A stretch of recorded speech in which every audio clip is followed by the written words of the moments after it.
like a Hellcat.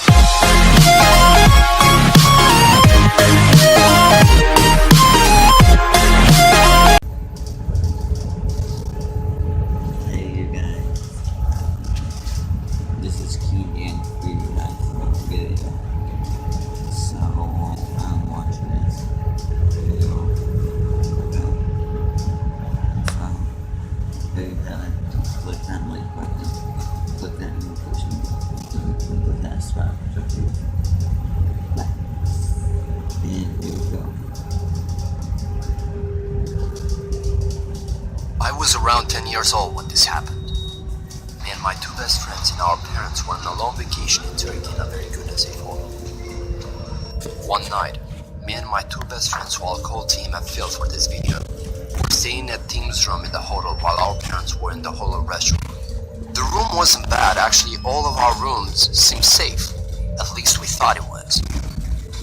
We were having a lot of fun watching Simpsons and playing Monopoly, but what happened that night still makes me have chills.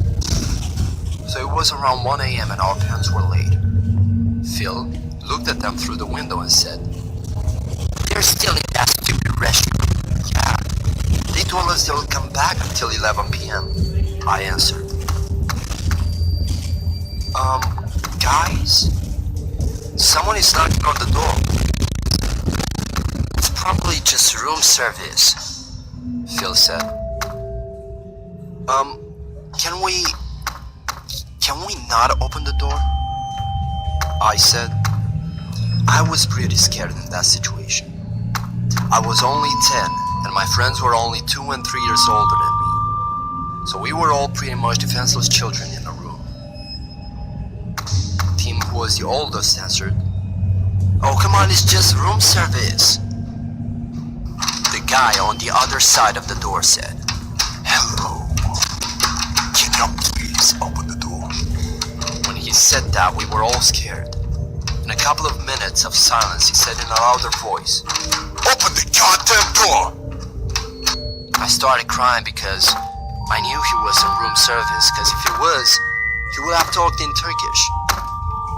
I was in shock as in that moment I realized that this strange guy is using a fake ID card to open the door. Tim grabbed both of us and we ran to the bathroom and locked the door. Luckily, the guy wasn't fast to get us. He was screaming to open the door. I said, "Look, a phone!" Luckily, Tim's mom left her phone so we could call her if we needed anything. So Phil grabbed the phone and called his dad and told them the situation. And they came up to find the guy nowhere. They thought we were lying to them until the hotel manager showed them the footage. We found out that the man was stalking us and a couple other children. In a couple of days, police had finally caught him. He was a serial rapist and a pedophile. We were just lucky he wasn't fast to get us. I will never forget that night, as that was the worst day of my life.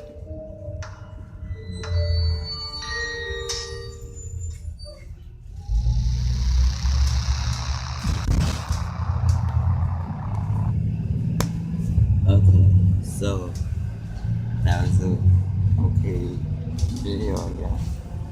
Wasn't bad, wasn't good. So I would like that one. So here's another one. Number 2, okay? There you go. When I was 15, my mother went out shopping and left me in charge of the house. It was starting to get dark and I realized my little brother was nowhere to be found. I asked my sister if she knew where he was and she said he had gone to the park around the corner to kick his soccer ball around. I told her to watch the house while I was gone and ran off to the direction of the park. When I got there, I was surprised to find the park completely empty. I called out my brother's name, but there was no answer. I started to get worried, and all of a sudden I heard a faint muffled noise coming from my left. I turned just in time to see a tall figure disappearing behind a large fence. I sprinted as fast as I could. When I came around to the other side of the fence, I saw something that almost made me choke in horror. My little brother was being dragged down the alleyway by a tall man. I flew into a rage and tears of anger streamed down my face. I ran at him, he must have heard me coming because he turned around and faced me It's the and same dropped my younger brother. guy. The See, tall man tried to grab me, but I was running at him so fast that when I slammed into him, it knocked him off his feet. He swore and tried to get back up, but I just started stomping on his face. Without stopping to ask questions, I picked my brother up and ran as fast as I could back to our house. By this time, it was pitch black outside and my mother was home. She was frantic with worry, and when she saw the look on our face, she realized that something bad had happened. As I explained, my brother and I started crying, and my mom gave us both the biggest hug ever, and she cried with us. Eventually, the police were called, but this guy was never found.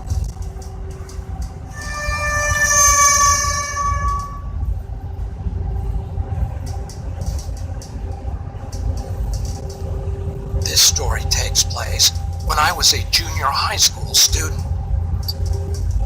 One morning during summer vacation, after my father went to work, my mother and I decided to visit my maternal grandmother, who lived in a rural area. Since my grandmother's house was located in the countryside, getting there required making a left turn, then driving for 5 minutes through a narrow, one-car-wide, unpaved road. There were rice fields and forest on the sides of the unpaved road. As soon as we arrived, I greeted my grandmother, then went into my youngest uncle's room. I used to like visiting my grandmother's house because my uncle was a huge gaming fan and his computer was much better than mine at home. So once I confirmed my uncle was at work, I turned on his computer and started playing Doom 3, which used to be the most popular game once upon a time.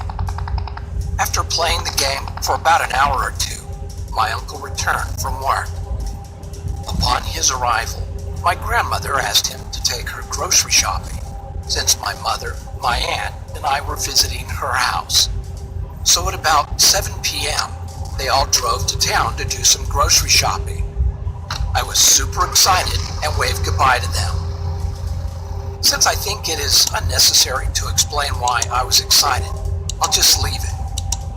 After enjoying about 90 minutes of free time, my uncle called. He said he was about to turn left on the road, but one of the front wheels was punctured, and asked me to bring him a new tire which was in the storage shed.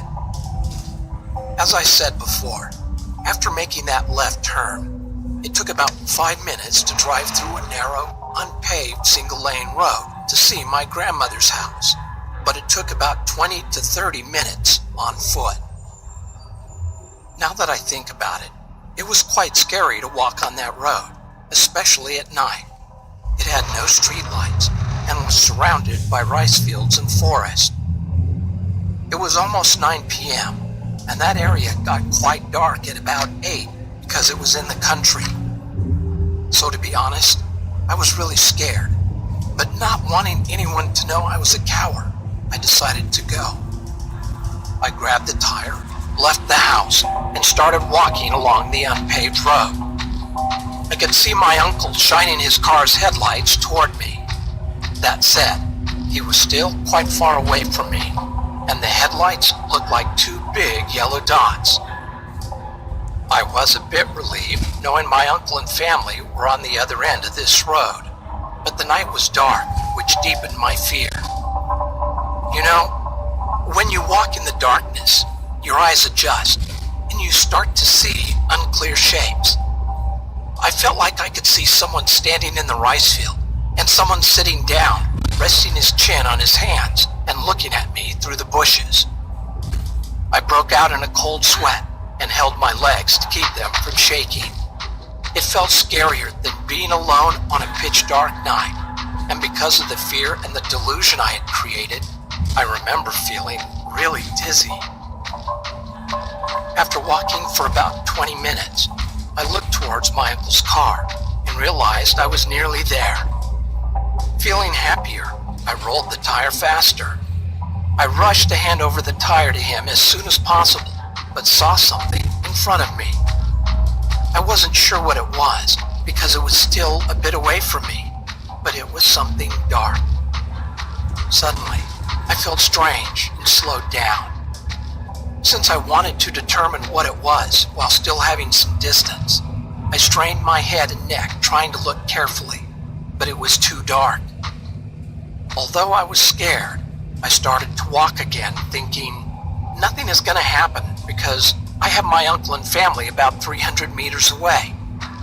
But when I got closer to it, I stopped because it became clearly visible. It was an old woman squatting with her mouth open, looking at the rice fields.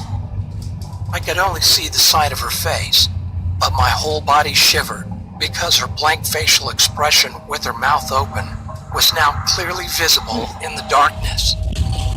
Without realizing it, I walked really close to the old woman. For reasons I don't understand, walking by without saying anything seemed even scarier, so I started talking to her. With a frightened voice I asked, "Excuse me, what are you doing here at night?" But she did not respond and kept looking at the rice field. On the verge of crying, I shouted, "Excuse me!" She then looked at me, and I felt my heart tightening. Even though it was dark, I could clearly see she had permed white hair, and I could only see the white parts of her eyes. The scariest thing were the huge wrinkles and stains covering her face and her wide open mouth. I felt strange, like I was going crazy while looking at her. I had eye contact, but was looking down while she was looking up at me. After a few moments of eye contact, she turned her body toward me. Oh my gosh, I thought she was sitting down, but realized she had no lower body. She only had a torso and head which was supported from the ground with 2 arms. A flood of thoughts crossed my mind, but I remember thinking, there is Satan right in front of me. I felt like she was going to run into me with her 2 arms if I didn't move, so I grabbed the tire in my arms and sprinted with my eyes closed tightly. Without remembering how long I'd been running, I suddenly felt relieved. It was the next morning, and I was in my grandmother's room.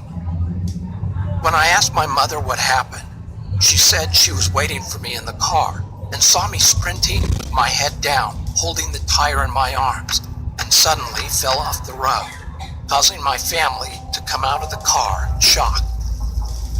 After listening to my mother, I told her and my other family members what I went through.